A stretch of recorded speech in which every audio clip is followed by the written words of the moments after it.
and you're going to hit drummer. And when you do that, it's going to automatically throw a drummer in here, and it's going to already be synced up to your arrangement. That's something that this does with the arrangement in Garageband, that it's a little different in Logic. But then you choose on your style, and then I'm doing kind of an older rock song, so I'm going to do retro rock, and I've kind of played around where I kind of know that I want them somewhere in this area. But if you hit the C, if you hit C on your keyboard, you see how this turns up to yellow? This is your cycle mode, which means it'll just keep playing over and over again. I'm going to turn down the swing because we're not swinging at all, and I don't want them to do a lot of fills. You gotta make sure you got the tempo, the same tempo, and then you kind of go through.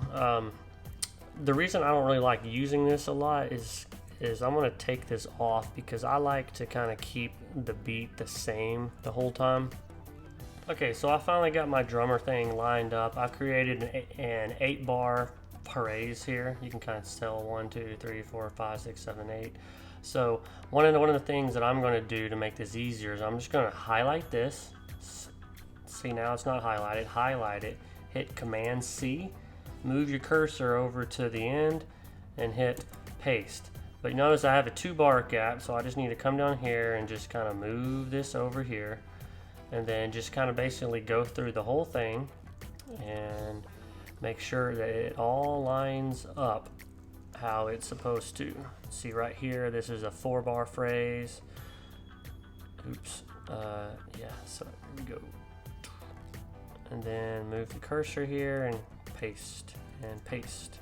And there we go. Now I got the whole thing the way that I want it in here.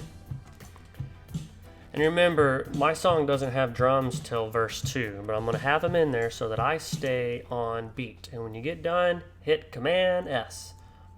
Or come up here and hit File, Save. And there you go.